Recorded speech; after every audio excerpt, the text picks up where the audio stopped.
Hello, welcome to my channel. आज मैं तुम्हें पढ़ाऊंगा इंडियन इकोनॉमिक डेवलपमेंट, मतलब क्लास 12 का इंडियन इकोनॉमिक डेवलपमेंट। ठीक है, ये इंडियन इकोनॉमिक डेवलपमेंट की फर्स्ट वीडियो है। बेसिकली इस वीडियो में तुम्हें बताऊंगा कि इंडियन इकोनॉमिक डेवलपमेंट में है क्या क्या। मतलब बेसिकली इस बुक का इंट्रोडक्शन, कि ये जो हमारी बुक है टोटल 3 यूनिट में डिवाइड है। कितने यूनिट में डिवाइड है बेटा? 3 यूनिट में ये जो बुक है डिवाइड है। कितने यूनिट में? 3 यूनिट में। एक तो यूनिट 1, यूनिट 2, यूनिट 3। एक तो बेटा है यूनिट 1, यूनिट 2 और उसके बाद यूनिट 3।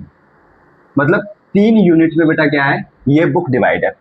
देखो, इसमें हम जो 3 यूनिट में बेसिकली मैं बताऊंगा कि इस बुक के अंदर क्या क्या चीज है, क्या क्या पढ़ेंगे।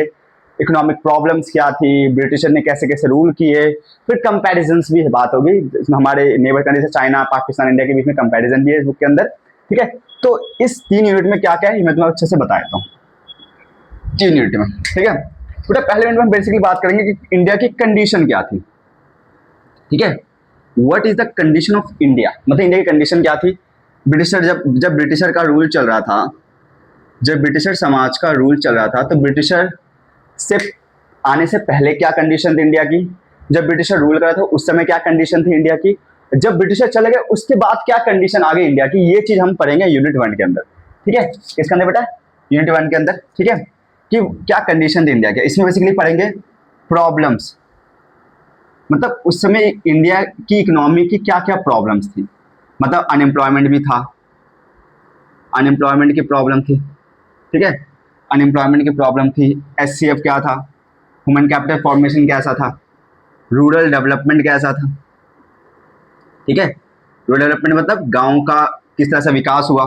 फिर उसके बाद इन्वायरमेंट की क्या सिचुएशन थी, मतलब जो इन्वायरमेंट था ना, इन्वायरमेंट खराब था, अच्छा था, किस तरह से कैसे अच्छा हुआ, कैसे खराब हुआ, मतलब इन्वायरमेंट की ऑल ओवर सिचुएशंस के बारे में पढ़ेंगे बेटा। इसमें पढ़ेंगे बेसिकली कंपैरिजन।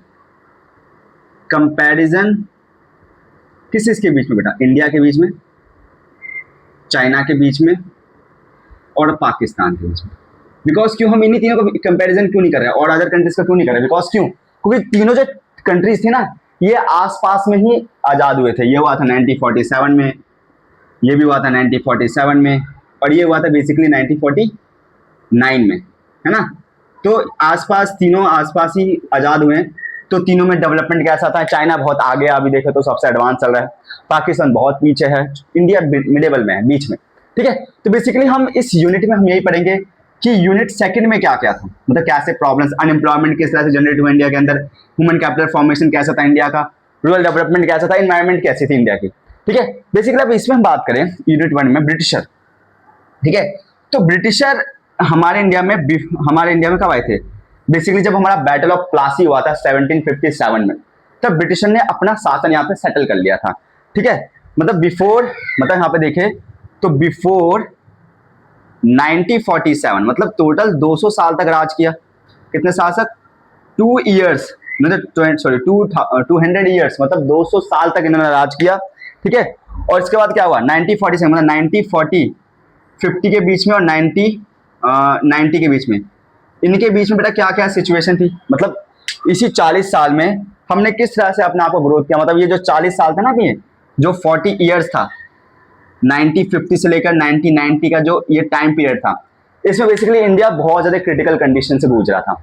ना अच्छी डेवलपमेंट थी इंडिया के अंदर, ना अच्छा ह्यूमन कैपिटल फॉर्मेशन था, ना इंडिया में अच्छी खासी कोई कंपनीज थी, ना एग्रीकल्चर अच्छा था। मतलब इंडिया सबसे आगे चलता है एग्रीकल्चर के अंदर, मतलब वर्ल्ड का सबसे ज्यादा एग्रीकल्चर वाला प्रोडक्शन का कंट्री अब तक इंडिया ही है।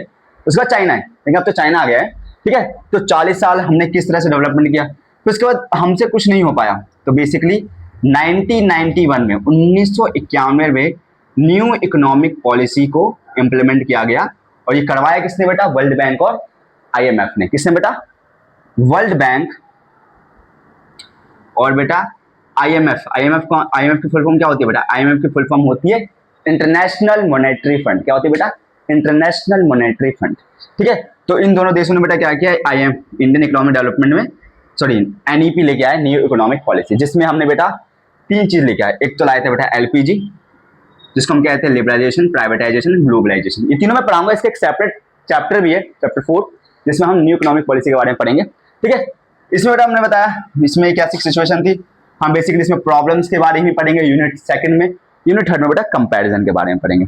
ठीक है, तो बेटा इंडिया की जो सोसाइटी है ना, इसको एक एग्रियन इकोनॉमी कहते हैं, मतलब एग्रीकल्चर बेस्ड कंट्री। बिकॉज जब इंडिया मतलब इंडिया में 85% लोग बेटा क्या करते हैं, मतलब 85% लोग बेटा कहाँ रहते थे, रूरल एरियाज में, गांव के इलाके में।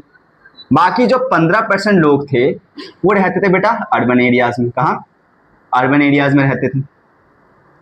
ठीक है, तो 85% गांव के इलाके में, बाकी 15% शहरी इलाके में रहते थे।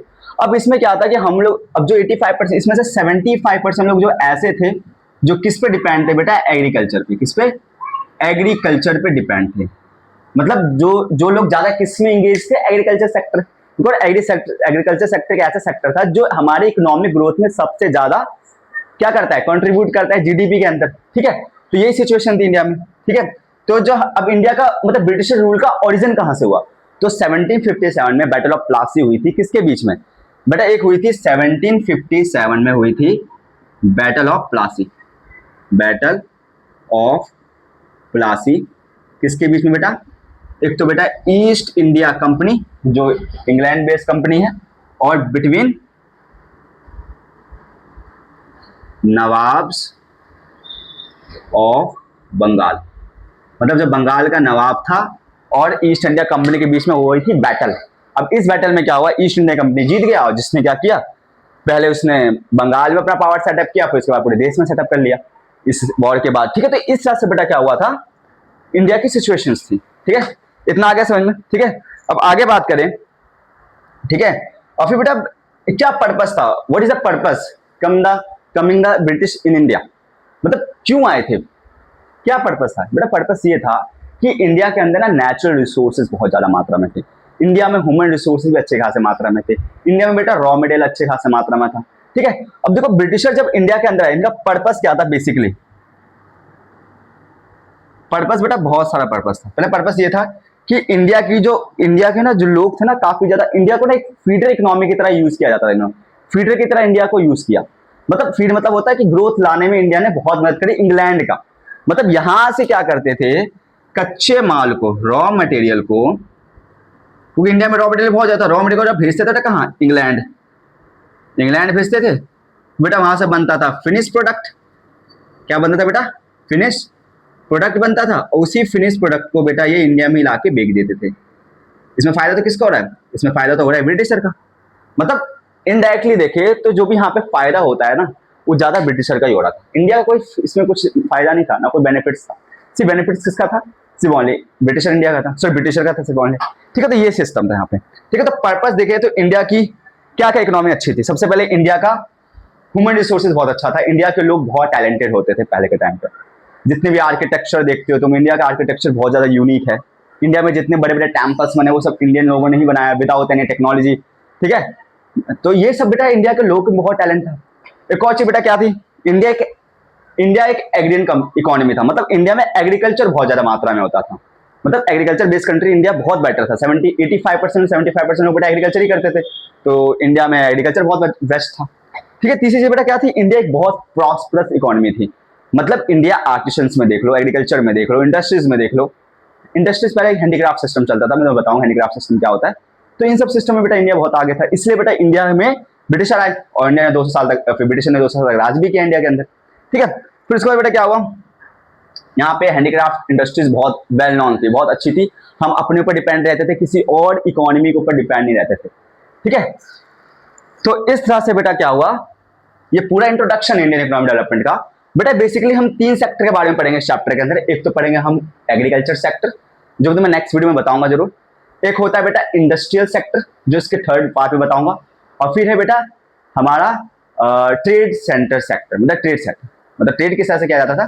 तो 3 तरह से, एक तो एक हमारा एग्रीकल्चर सेक्टर, और इंडस्ट्री सेक्टर, और फॉरेन ट्रेड सेक्टर। ये 3 सेक्टर में पूरा चैप्टर तुम्हारा कंप्लीट हो जाएगा। ठीक है, तो बेसिकली तुम्हें वीडियो बहुत अच्छी लगी होगी। ठीक है, और जो भी मैंने तुम्हें इस चैप्टर में बताया basically introduction of Indian economic development था। इसमें मैंने तुम्हें बताया कंपैरिजन यूनिट सेकंड में क्या, यूनिट फर्स्ट में क्या, फिर मैंने थोड़ा सा तुम्हें ब्रीफ नॉलेज बता दिया कि हम इस इंडियन इकोलॉजी डेवलपमेंट के बुक्स में पढ़ेंगे क्या, तो तुम्हें एक ब्रीफ चल गया होगा कि इस बुक में है क्या एक्चुअली में। ठीक है, तो till then thank you, like subscribe करें, और आपको अगर वीडियो अच्छी लगे तो इसको शेयर भी करें। ठीक है, थैंक यू।